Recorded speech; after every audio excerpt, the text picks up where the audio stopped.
नमस्कार दोस्तों। आईटी के रिजल्ट्स आ चुके हैं और इस रिजल्ट सीजन में क्या लग रहा है आगे जाके क्या आईटी स्टॉक्स और रिकवर होंगे? क्योंकि बॉटम से ऑफ कोर्स ये सब बात करें तो टीसीएस, इंफोसिस, एचसीएल सभी काफी हद तक रिकवर हुए, लेकिन यहाँ से क्या रोड मैप लग रहा है? क्या एआई का बड़ा इम्पैक्ट रहेगा और किस तरह से ग्रोथ का होगा, उस पर डिटेल में बात करेंगे। हम लोग आज बात करेंगे टीसीएस, इंफोसिस, एचसीएल टेक्नोलॉजी, विप्रो, टेक महिंद्रा, ये सब बड़े दिग्गज आगे जाके क्या लग रहा है थोड़ा डिटेल में बात करते हैं।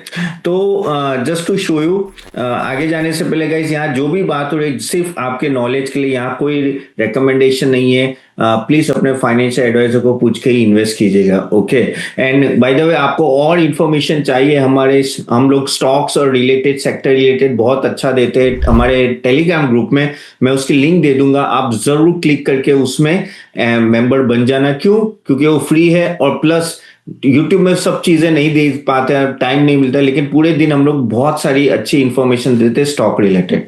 तो चलिए बात करते हैं आईटी कंपनीज के बारे में। तो देखो, आईटी कंपनीज अगर मैं, जैसे मैंने बोला कि अगर पूरे अपने ऑल टाइम हाई से अगर आप बात करें, तो अगर देखो टीसीएस अभी भी 31% डाउन है, 16% डाउन है, एचसीएल 14%, विप्रो बहुत डाउन है 33। लेकिन जो अभी बॉटम आया था ना, उसमें से भी काफी हद तक रिकवर हुए। इन्फोसिस 12% और टीसीएस 24% ऑलरेडी रिकवर हो चुका है, और विप्रो 24%।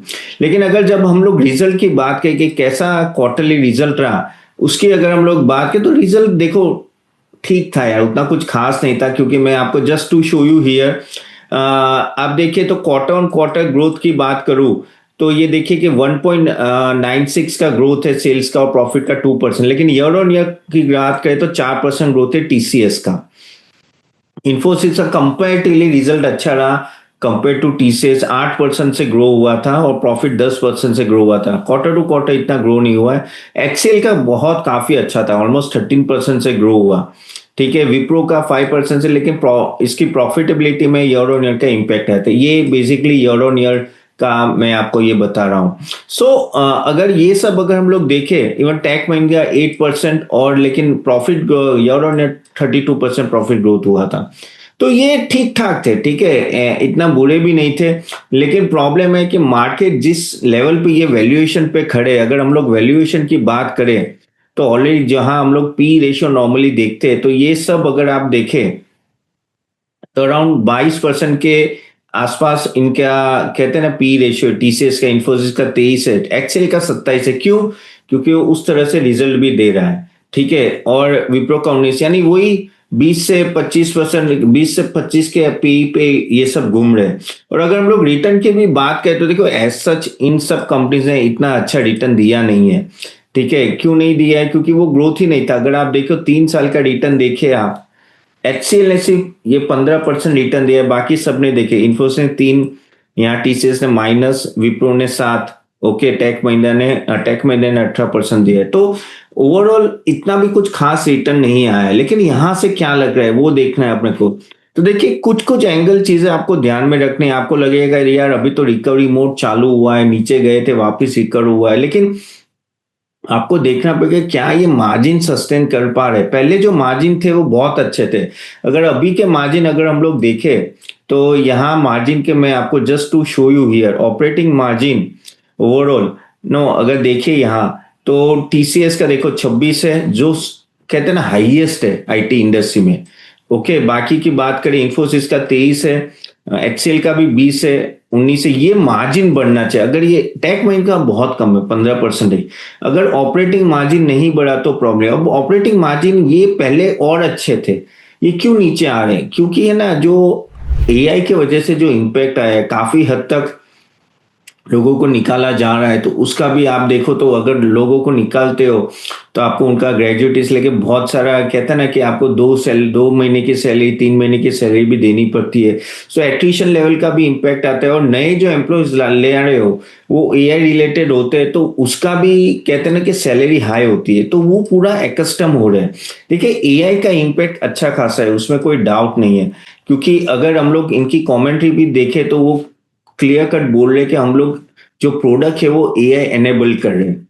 अब अभी वो फेस है कि वो प्रोडक्ट को उस तरह से एनेबल करे, लेकिन अभी 1-2 साल लगेंगे कि उनके सभी प्रोडक्ट एआई एनेबल होंगे। तो इनिशियली क्या होता है कि इनका कॉस्ट बड़ा होता है। अगर हम लोग बात करें तो उनका जो इंफ्रास्ट्रक्चर कॉस्ट होता है, ये आप जेमिनी लेते हो या चैट जीपीटी या कोई भी एनवीडिया लेते हो या उनकी चिप्स लेते हो, ये सबके कॉस्ट बड़े अच्छे खासे होते हैं। उनका डेटा सेंटर वो क्रिएट कर रहे हैं, जैसे टीसीएस ने बोला है, तो वहां भी एक अच्छा खासा खर्चा आता है। तो अपफ्रंट कॉस्ट बड़ा होता है, और अपफ्रंट कॉस्ट के वजह से ना इनके मार्जिन में इंपैक्ट आता है। तो मुझे ऐसा लग रहा है कि ये 1-2 साल, 1 या 1.5 साल मिनिमम आपके मार्जिन में इंपैक्ट आता है। और जैसे मैंने बोला कि लेबर यहाँ से निकलता है, यानी जो एट्रिशन लेवल होता है उसके वजह से भी इंपैक्ट है। एट्रिशन अभी थोड़ा स्टेबल हुआ है, अगर हम लोग देखें तो 12-13% का एट्रिशन लेवल इन सबका आया है। सो ठीक है, लेकिन वही है कि अनसर्टेनिटी ज्यादा है।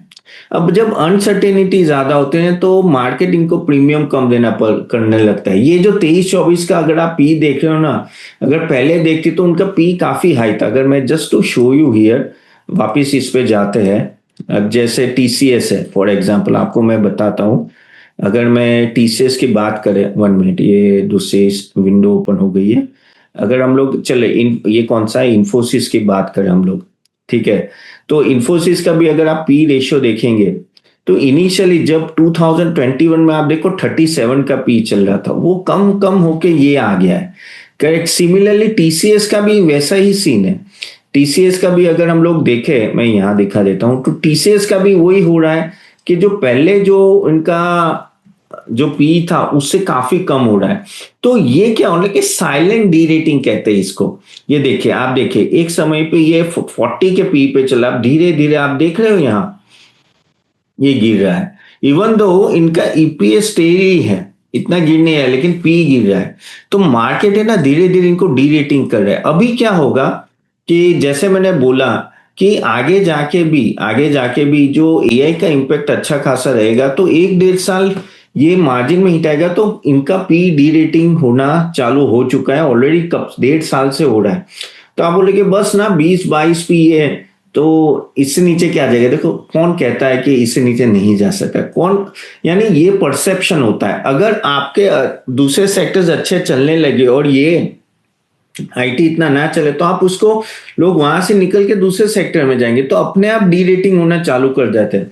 और वही चीज हो रही है। अगर आप इनके गाइडेंस भी देखो टीसीएस तो गाइडेंस नहीं देता है, लेकिन जो इंफोसिस में लोग बहुत खुश हो गए, अरे 1-2% का गाइडेंस दे रहे थे, उसके सामने उन्होंने 3-3.5% का कॉन्स्टेंट गाइडेंस दिया है। इवन एचसीएल का देखे तो 4 से 4.5% का गाइडेंस दिया है।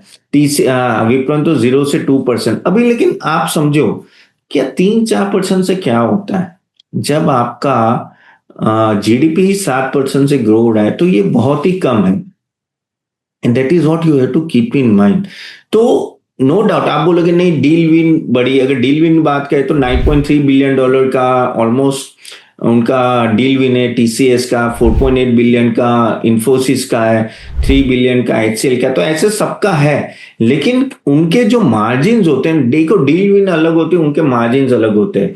तो वो मार्जिन क्या पहले जैसे होंगे, क्योंकि क्या होता है कि आप जैसे इनका बड़े बड़े क्लाइंट्स कहाँ है, यूएस है, यूरोप और वहां है, ठीक है, वहां एआई का बहुत बड़ा इम्पैक्ट है। अब जो चीज आप 20 लोग करते थे वो एआई दो दो बंदे करेंगे अभी एआई यूज करके। तो वो बोलेंगे भाई काउंट तो मैं कम कर रहा हूं ना आपके, तो फिर आप क्यों इतना चार्ज करो, आप भी अपना कम कीजिए। करेक्ट। कॉन्ट्रैक्ट वैल्यू और मार्जिन कम कीजिए। तो वही होता है। तो इस वजह से क्या होता है कि डिस्काउंट देना पड़ता है, मार्जिन का इम्पैक्ट आता है। और वही चीज यहां होने वाली है। तो आगे जाके ये स्टेबल होगा। मैं ऐसा नहीं बोला कि आईटी स्टेबल है, आईटी स्टेबल होने में टाइम लगेगा, और तब तक ये है ना यही रेंज में थोड़ा घूमता रहेगा। एआई रिलेटेड अपने सभी काम करे, लेकिन हम लोग क्या है, हम लोग सर्विस प्रोवाइडर है, we are not a innovator. एक चीज आपको समझनी पड़ेगी, क्यों एनवीडिया, मेटा, गूगल को इस तरह का वैल्यूएशन मिल रहा है, क्योंकि they are innovator, we are not an innovator, we are just a follower. और हम लोग वही चीजें वहां से लेके हमारे सर्विस में डाल रहे हैं, हमें उतना वैल्यूएशन कभी ना मिले। And this you can not forget, okay. तो वो चीज आपको ध्यान में रखनी पड़ेगी। अगर आप बहुत बड़ा बैट कर रहे हो, कैश फ्लो अच्छा है, बाकी सब मॉनिटरिंग वो सब अच्छे है, डॉलर स्ट्रांग हो रहा है वो उनके लिए अच्छा है। लेकिन और अगर आप बोलोगे तो किस तरह से यहाँ से फ्यूचर ग्रोथ हो सकता है, तो ये देखो ये सब कंपनी 8 से 9% के आसपास सब 7 to 8% से ग्रो करेंगी, लेकिन यहाँ से कौन मार्जिन अपना मेंटेन कर पा रहा है वो बहुत ही इंपॉर्टेंट रहेगा। जो मार्जिन मेंटेन कर पाएगा वही जीतेगा आगे जाके, और वो मार्जिन धीरे धीरे बढ़ेगा।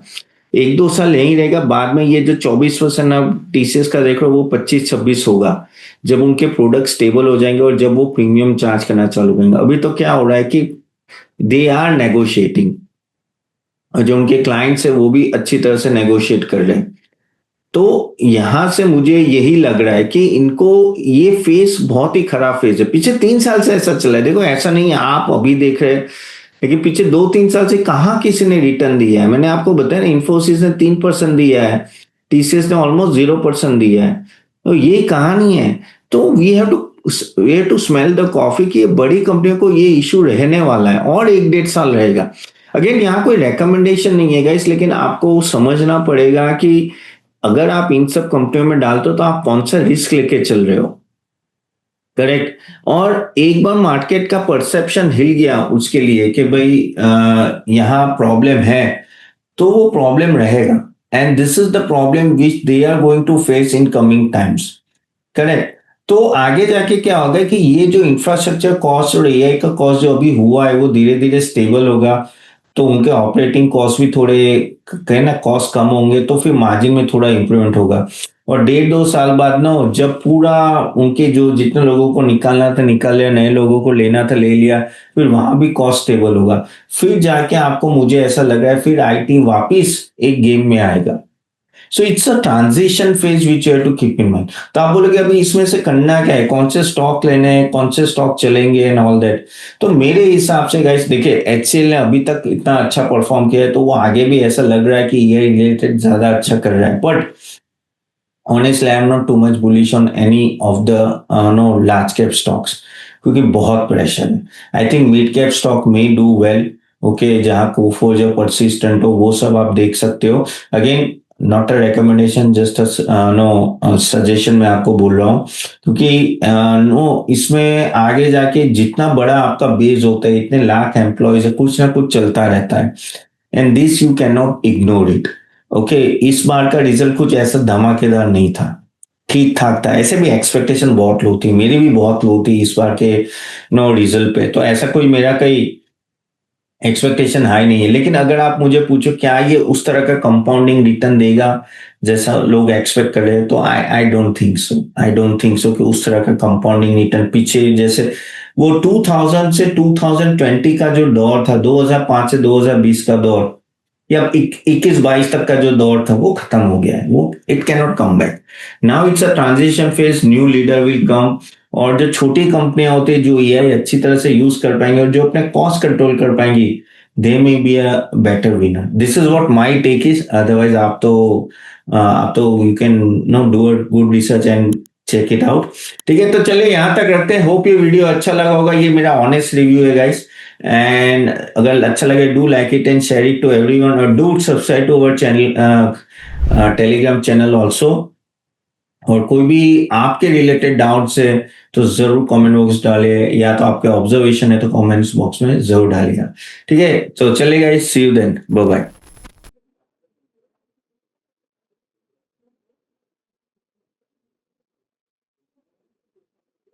Investment in market securities is subject to market risk. Read all the documents carefully before investing.